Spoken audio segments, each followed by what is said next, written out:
to that point though about everyone being a bag of contradictions and like trying to be better or like trying to find, I don't know, I feel like one of the traps even in this conversation about like being better, quote unquote, is so much of the dialogue and discourse, even at the level of like crime and punishment and all of this stuff, it's all moralistic, which I think is a huge seed like of a problem in the entire conversation. What you mean by that?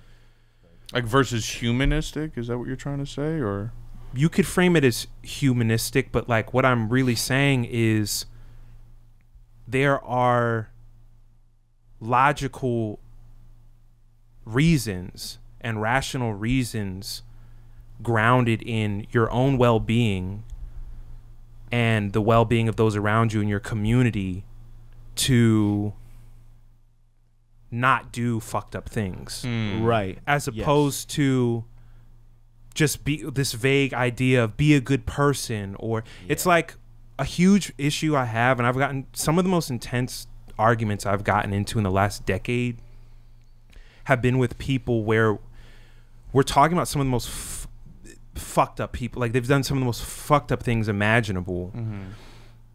And the person or the people I'm talking to just keep circling back to this word monster. You could just keep saying monster, monster. Like he was a monster. Right. And I always end up in these tense back and forth because I'm having to like explain like, okay, when you're saying monster, it's like I think a part of it is you don't want to deal with and accept the fact that it was a human being that did this.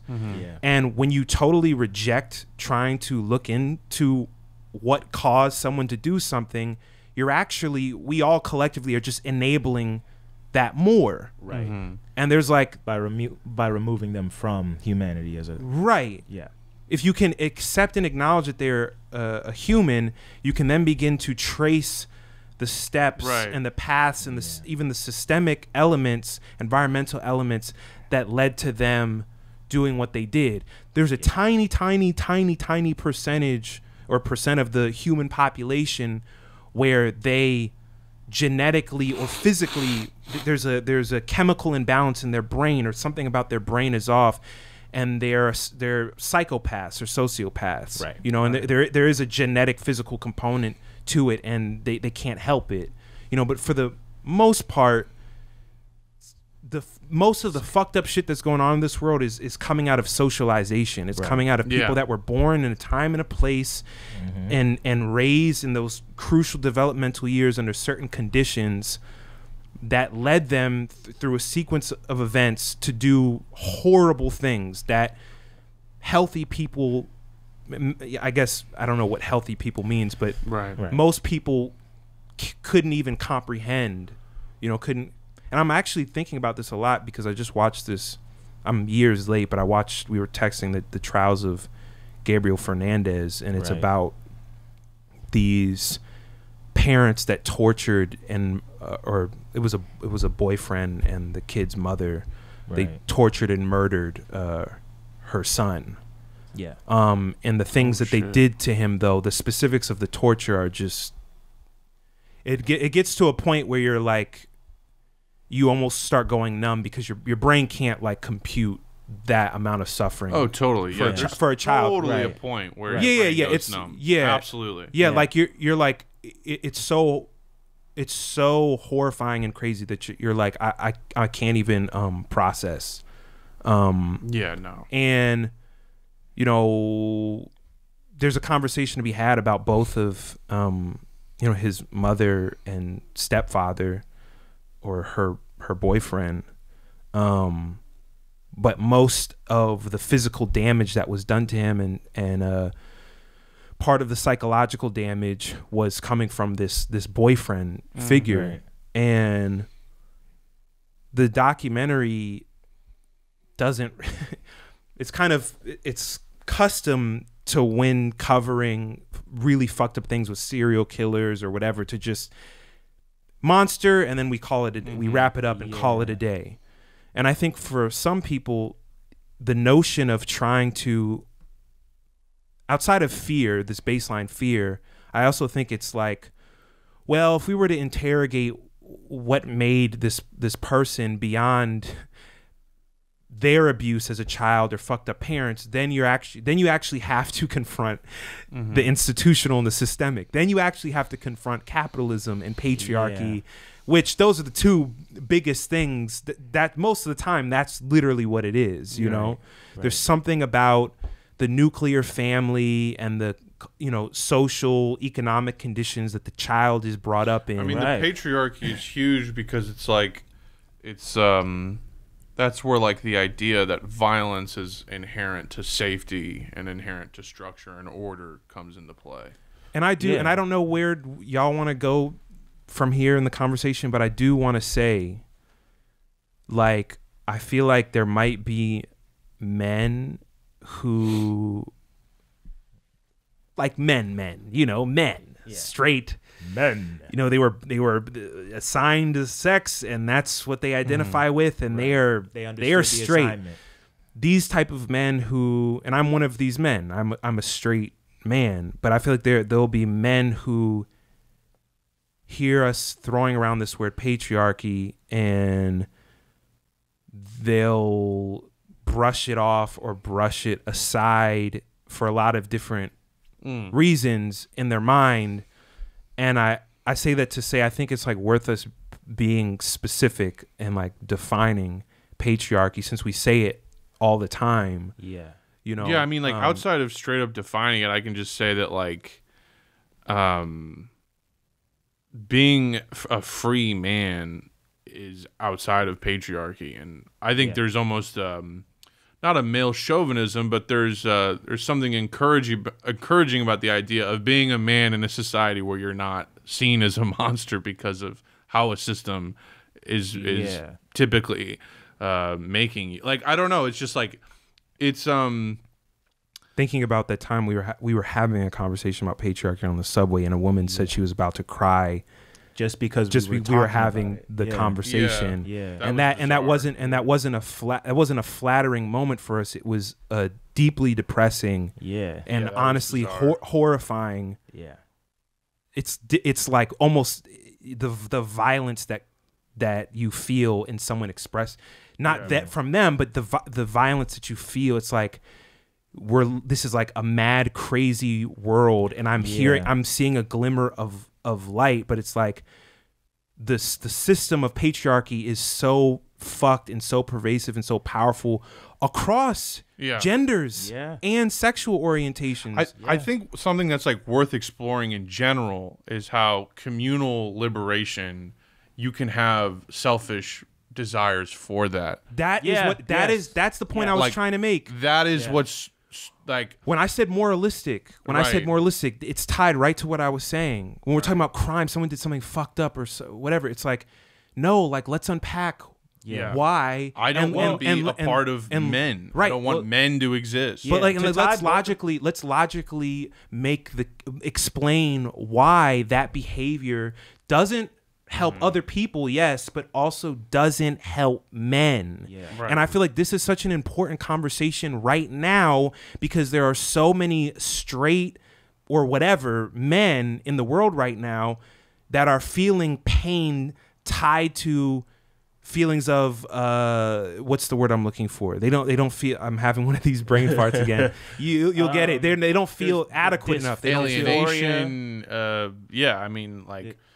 The word that came to my mind is inequity, but that's not the word. It's something inadequacy. Else. Inadequacy. That's the word I was thinking. Inadequacy. I also think men think that they're worthless to a degree. But that's what I'm saying. But there is literally I think we talk very abstractly about value attached to people, but there is very specific monetary value attached to us. I gotta pick on this thread though, because this is so important. Because I'm thinking about men that will be watching and they hear patriarchy and they're like, oh, these niggas are saying this shit for some pussy, or and I hope those guys are watching. Or they're because they're LGBT or they're friends with gay people.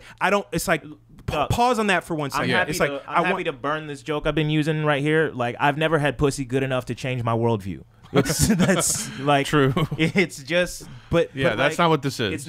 It's deeper than that. But I want to pull on the inadequacy and worthlessness piece. Mm-hmm. Okay, there's the capitalism element of it. You got to make money. You got to have the status, the class system, whatever. But I do feel like there's this more social element to that feeling, and it's tied to ideas that are just silly. Yeah. And it's like our whole thing is freedom. So it's like, free yourself of the shit that's making you feel bad. Right. Don't fall for the trickery of these grifters, the Elliot Hulses, the Andrew Tates. First of all, they are making money off of you. That's why they're doing why they're doing what they're doing. Second of all, they don't have a conception of freedom because they're still stuck in this loop that if you can reject patriarchy, you break out of, at least somewhat. You can break out of it in an existential sense. And I feel like the loop is tied to all different kinds of ideas that circle back to domination, dominating other men, having power and control over other men, and also the nuclear family. You have to have this family unit, and you're the head of it. You're like your own little king. You're you're a mini king. Yep. Mm-hmm. They wouldn't put it in these terms for themselves, but this is what it is. That you're not the president, you're not the boss, you're not the landlord. Actually, the best that you can do is aspire and then be your mini king and mini dominator in your immediate nuclear family, right? Yep. And it's like, wow, what would happen though if you could let go of that idea? Right. Who are you when you let go of that idea and how it defines your worth and even your place in this world? Right. And imagine how much happier you could be, even more sexually liberated, if that's what you're looking at. Right. If you could be grounded in those types of ideas. And to me, I feel like the best way to explain it is it's a game. Yeah, exactly. It's a game where you're not set up to win. Mm-hmm. The game of patriarchy, you're not set. Most men are not set to win that. Yeah. So why play it? Right. Why play it? You can actually just reject the whole game and go over here and do something completely different. That's chill. And I'm thinking about Nick saying, when are we all just going to be more chill? Right. We're chilling over. We're trying to chill. Like, we're trying to just chill. Yeah. It's like men, women, like non-binary, however you identify. Yeah. And even on that tip, like, again, with this domination control thing, you have to like, and there's a religious component to it too. Oh my God, sure. It's all intertwined and interconnected. But to me, it's like it is tied to imagination and tied to like, how many men have ever even just questioned some of what they consider to be the fundamentals around any of these things? Right. No, like a man is just supposed to control. That's just what we're supposed to do. Like, we are genetically wired to dominate. It's like all these different narratives. Yeah. It's like, bro, you're identifying with some physical traits at the end of the day. Yeah. That's and it's like, bro, just consider the fact that like, we are all allowed to have this little kingdom, fiefdom, whatever the fuck you want to call it, unto ourselves, and we have this free reign to dominate whoever falls into our dominion. Have you ever considered that also means that other people, if they have the power, can also dominate you? You're also subjecting yourself to that same dynamic where you'll inevitably be at the bottom. Right, it's inevitably, relatively speaking, and off of a false choice, off of a false dichotomy. Like, there is another option. There are other options. It's not dominate or be dominated. You're also, guess what? By constantly feeling status obsessed in this system, you're letting another man tell you what you do. Right. You're letting it tell you what to do. Right. You're letting the fucking tail wag the fucking dog. That's your daddy. Like, that's your like. Other men are your daddy. You're trying to impress. Every other man is your fucking father, and you're trying to impress them. This is why, like, in high school, I swear to God, like 8th, 9th grade, right? Like, sports are happening. I'm not big yet, but like, I'm whatever, and I'm in football or lacrosse, and we're doing Oklahoma drills, which are when two men lay on their back and then a coach blows a whistle. Yeah. They stand up, turn around, and tackle each other. And they did not give a fuck if you were 5'2" going against a 6 foot fucking 300-pound kid. They will do it. And I was like, you know what? I 1,000,000% don't give a fuck about this enough to break my arm, sprain my ankle, do this, that, and third. Yeah. This is terrifying. Right. I'm not going to be ashamed that I'm scared of this. I'm not going to be ashamed of the fact that lacrosse players are whizzing balls at like 70 miles per hour at people's dicks. I don't want to get hurt. I'm going to do musical theater. And I was like, when I turned 13, 14, like that era, when I made that decision of just like not giving a fuck about this whole matrix of fucking, because I was in an all-boys Catholic school, I just was so much fucking happier. Yeah. And no one could tell me shit. Right. How the fuck? Dude, but you look like a fucking pussy, dude. Like, you can't lie, dude. Right. You fucking turn down sports for fucking what? Musical theater? Like, that's kind of gay, dude. Like, come on, man. You got to admit that, right? Like, I would just tell people. Like, I'm as you're saying this, I'm just hearing. I hear the little Jekylls, like, the toxic masculinity gremlins. This is how I would stump them. They'd be like, "Why'd you quit sports, dude?" And I'd go, "Because they scare me." And it's like, what do you say to someone when dude, when that's weak. Men aren't supposed to be weak. And I was like, I'm scared of the ball. I don't want to get hit in the fucking eye socket with a lacrosse ball. Yeah. And they were like they had nothing to that. Because it's just like, you know what's wild? I come from like a... Wait, he cares about his body? Right. What? And meanwhile, my dad, God bless him, fucking played high school football all the way through and even played rugby in college. And he got like a concussion so hard in like junior year of high school, was out for half the season. I mean, concussions are fucking serious, man. Yeah. And it's dumb. It's dumb. For why? Yeah. To impress who? Why? Absolute nobody. Fucking no one's. Right. Men who are on Facebook now in their 60s, like not even knowing how to crop a fucking screenshot on their phone, uploading it to Facebook. Right. Those are the men back in the day that you were trying to impress socially. Right. So it's just like, you have to realize that like, who the fuck are you actually trying to impress? Yeah. No, but funny is like when I was in. I don't want to. I'm not gonna. I'm just. I want to put a pin in the incel. I want to come back to the incel corner of this conversation too. I think it's like really important because the violence. What was the dude in California? Elliot Rogers. Yeah, I want to come back to that. Yeah.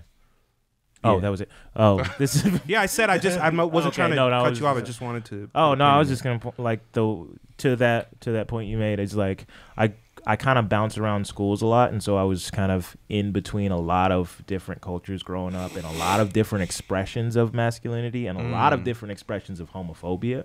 Where I didn't. So like.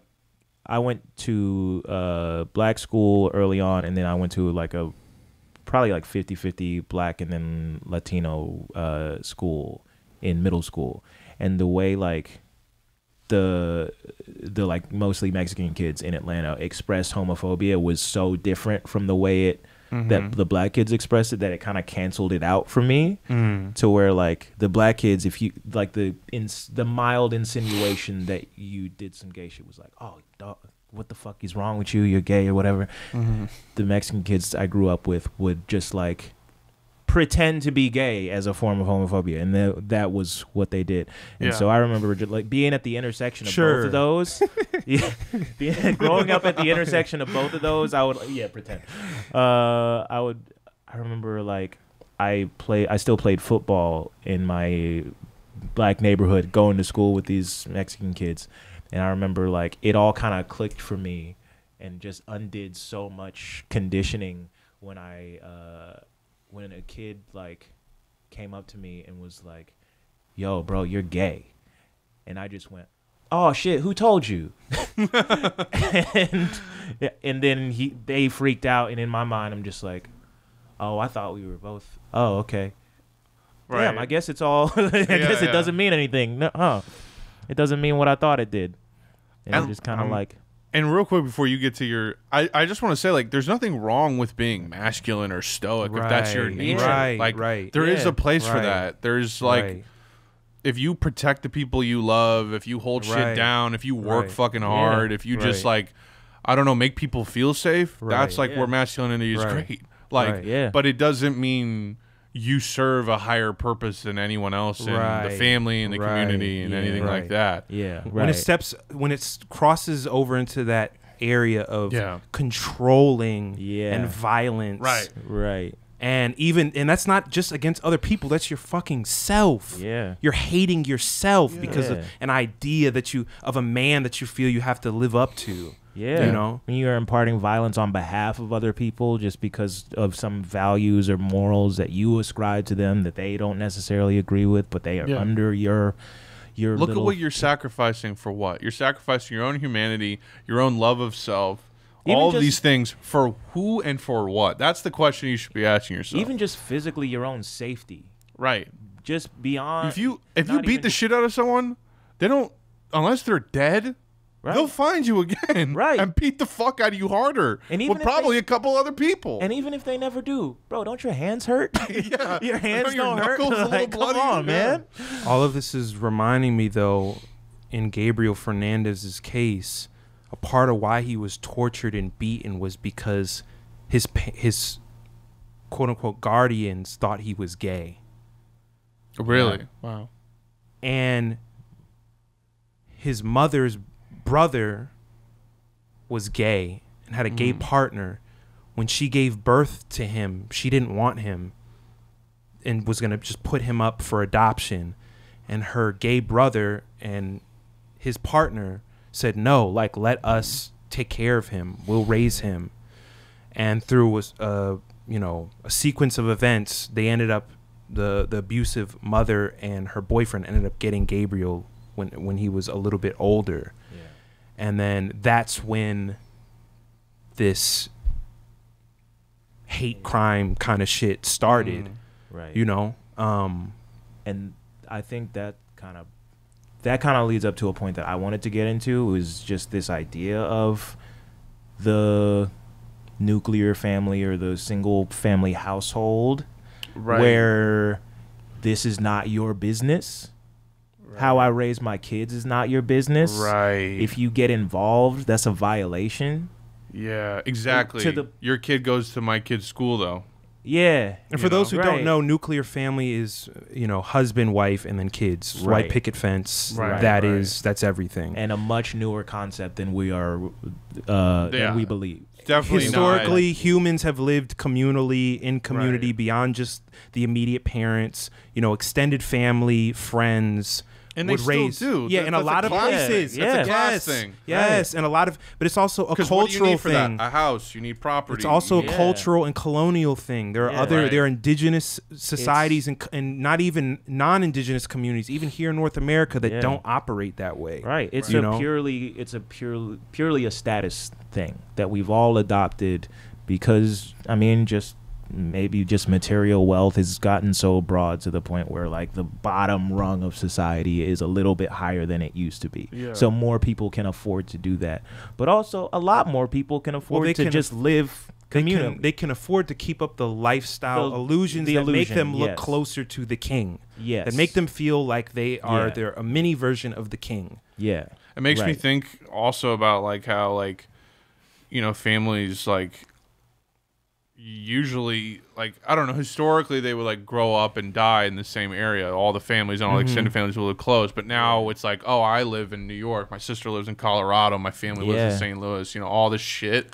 It's like, oh, because we all have these like respective game paths. We all have these different save files of how we want to fucking play this game, and it requires us to move to all these different places. Yeah, that was a great reference in Play on Words.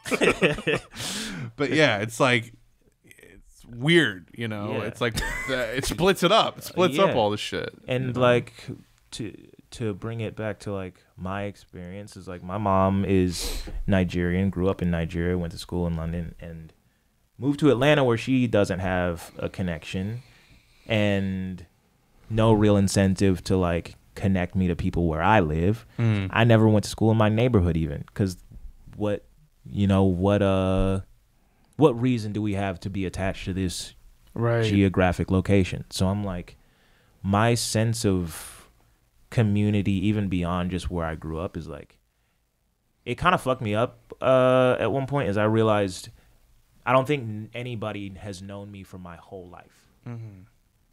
like outside of my brother, my dad, my mom. Yeah, that's crazy. Like everybody is like in these maybe 3-4 year chunks where they know a version of me where I'm just like, even I don't know if that was the real me, you know, because I have no sense of like shit to ground me in.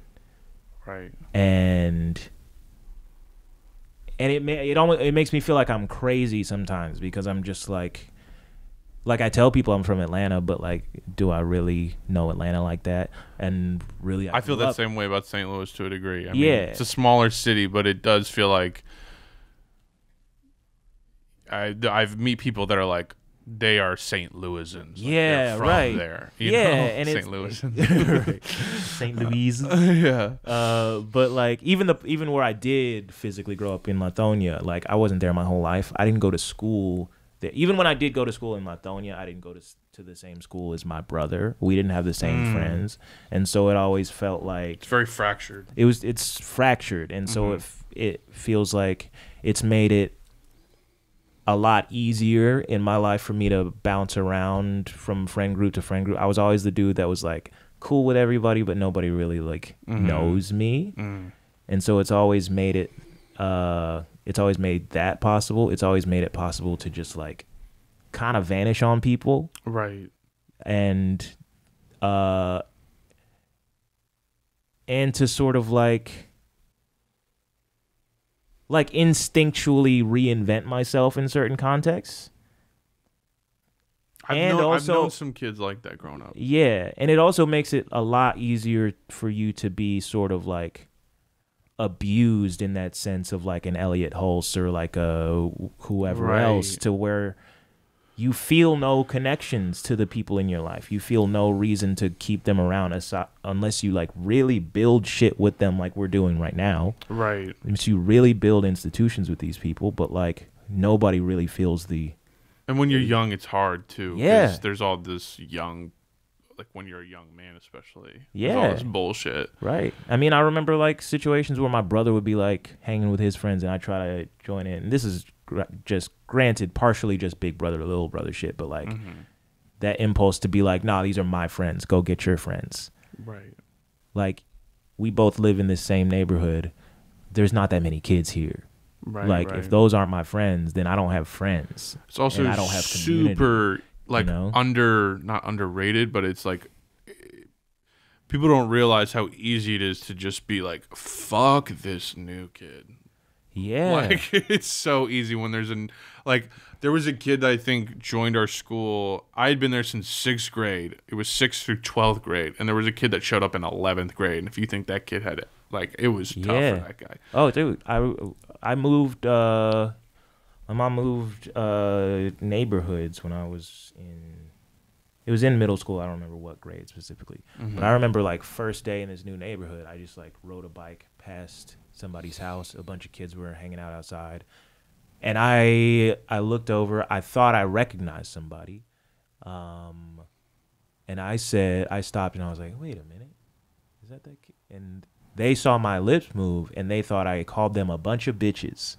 And they don't know how it worked out, but they chased me home. They chased me to my door and told my mom that.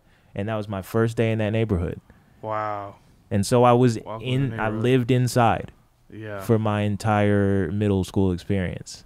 Like, I think I remember 3 or 4 times I went out and like hung out with somebody in the neighborhood, but like I can't help but feel like the childhood torment and all this shit is unnecessary. Like kids don't have to be so goddamn mean to each other. I feel like it's a part of what we're saying too. I feel like this is tied to the point about the systemic and the lack of community too, because even the thing of these are my friends, these aren't your friends, is tied to a proprietary logic that this entire country was founded upon. You know, putting lines in the ground, partitioning the earth, and then laying claim, making up your rules, forcing those rules upon everyone, and then making everything about, you know, it's an input unit that I control and that I'm monitoring, just like the currency in my bank. and this is my land and this is my house, and you can't be on my property past 7 p.m. There's an ordinance in effect, and it's like all this kind of stuff. Yeah, and it's like, I don't know, man, and that way of developing where like you're expected to just like lay claim to a new land, like having been the product of somebody who was doing that, like just to bring it into our space, like if we hadn't already decided to build this, like the way y'all are connected a lot of the time, I'm like, oh, they got it, they got a friendship, I don't need like my instinct is to remove myself from situations and try to be more grounded in like myself. Yeah. Like because we have this like this need as a society to like this whole shit with like relationships where it's like you got to be a whole person before you bring somebody into your life. Well, it's like there's value to that, but there's also like why do you need to be so secure in yourself as an individual to the point where you don't need anybody else, and then bring in somebody else who's going to feel like an inconvenience even, because that's how I feel in relationships a lot of the time. I feel like I've created all this space for myself, so bringing somebody else into it sucks. Like they're interrupting my reading. I think that's a really good point. Like, it would be nice, tying it back to the men thing, wouldn't it be nice not to have to be so goddamn strong all the fucking time? Yeah. Like, not have to be so fucking self-reliant all the time? Yeah. I mean, like, that bit, like, that's bit older men that I know in the ass a lot, is they never asked for help. They didn't. Right. Yeah. They didn't. That's and they most fucking men. wasted decades of their life. That is most men. Yeah. Point blank, period. Like, they're ashamed of asking for help. They're ashamed of the inadequacy. Right. Right. Ties into ego stuff. That's actually directly connected to the Elliot Rodgers conversation. Well, yeah, and it's like the you when you add, probably what's abuse or something like that, you add this feeling of inadequacy with this like feverish need for ownership, propriety. Sometimes it doesn't have to be technical textbook abuse. Sometimes the abuse is inherently the social systems that we are living under and exposed to when we walk out of our home, into the school, into a sport, going onto a sports team, anything. Like Elliot Rodgers didn't understand why women didn't want to talk to him or date him or kiss him or be romantic with him. Yeah. He also thought women owed him something. Because the idea that I live in this system the idea that I'm just inadequate by the logic of this system is almost too much to bear. It's literally psychotic. Right. And that's because why it makes people like that psychotic. Because you've invested in it. Right. And you're not getting your return on investment. Well, and it's like, I can't imagine that the logic of the system that's been portrayed to be in media and socially and all this would be wrong. Right. So either I am an inadequate human being and should kill myself, or I should kill a bunch of people because this shit is fucked. Right. And it's like they don't have anything resource-wise to grab outside of that like dichotomy. Right. Or anything that's put in front of them or anything that they stumble into. Right. Well, yeah, exactly. Right. Right. And it's like it's crazy to the level of I don't know, it's all connected. Like the violence of the partitioning is then put into the mind of someone like an Elliot Rodgers, and then it's affected onto other people. You see, it's all these layers. It's the ownership, it's that layer of it. It's the inadequacy also. It's exactly what I was gonna say. And then I'm also, when I'm thinking about ownership, and then this thing about the mini king and the nuclear family, it's like, oh, I'm not the big boss out there. But in here, I get to be the big boss. It's like kids in a sandbox, that fucking mentality. It's all existential. It's an existential nightmare. Because it's like, you're telling me that I live in a fucking game and I'm just one of the Goombas in Mario that gets fucking stepped on? Like, you're telling me that's my life?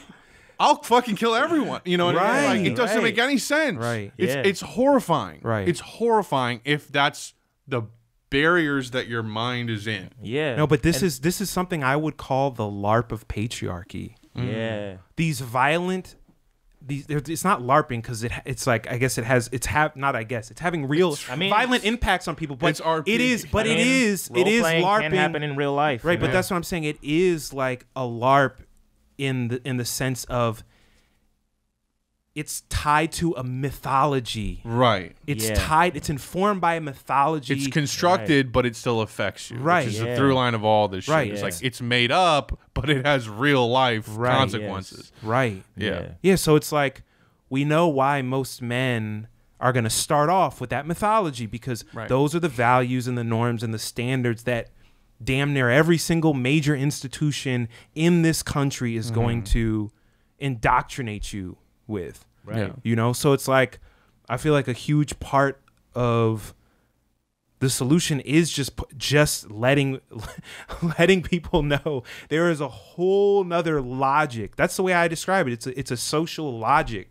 Because it's like it cuts through all these different areas of your life and all these different categories. If you start thinking cooperatively, if you start thinking in terms of consensus and consent with people in your life, you're not just full steam ahead, steamrolling over people to get to this dumbass idea you've never even interrogated. Right. Every step of the way, you're being in tune with yourself or trying to be in tune with other people and saying, what do you think about this? And you're actually being vulnerable too. Right. And it's like it's this thing of like letting go, and that's harder to do if you have trauma, and especially with an abuse with parents that manipulate you and psychologically torment you in all these different ways and you actually have PTSD that makes it hard for you to open up and be vulnerable because there was a time in your life where you didn't have a choice and something was forced upon you, especially for men. But saying all that to say that I feel like there's huge potential just understanding human history for us to carve out an entirely different paradigm right now, and especially it's like the most crucial time for this to happen. This has to happen now, or else it's a redux of fascism into just complete annihilation of the entire fucking human species. That's the juncture that we're sitting at right now. Yeah. And it's like the cooperative consensus, consent, changing ideas around gender, sex, and how we're living together, our labor, the land, all of that stuff is the next paradigm. Yeah, business as usual isn't going to cut it. Right. And that's sort of like the cognitive dissonance on that people can see what the fuck is going on at an existential level, and for whatever reason just go no. Well, that's what our whole lives we've been taught to think that way. It's so, because every time I've had this conversation with anybody, it's never like a but I don't think that's. It's always like a yeah, I've always thought that. Yeah, but I've had it beaten out of me my entire life. Every little, everything that you like people try to condition you to believe that these thoughts are childish, that we don't have to behave the way that we do, we don't have to exist the way that we do. Like the notion that an adult man would cry, and I think it comes down to this differentiation partially between childhood and adulthood. Yeah. Because there's this notion that once you get to a certain age, you need to stop all this bullshit, crying, being sensitive, and all this shit. I was a sensitive ass kid. I used to cry at every little thing. And like, granted, I would be annoying as fuck if I kept doing that as an adult. But like, let me have some of it. Right. Like. It also gets to this thing of like you're talking about this distinction between adult and child, and it's like, it's real on a biological level, sure. Yeah. But there's also this thing of like, it's that children should have rights. Children have human rights. I said all that to say, like, the free thought that you have as a child, the purely just like observing shit and saying this is how it is, and I see it in the world. It's that way, and it's not supposed to be that way, or it's not that way, and it should be. the fact that because you're a child and you just got here, we get to tell you, no, you didn't see what you saw.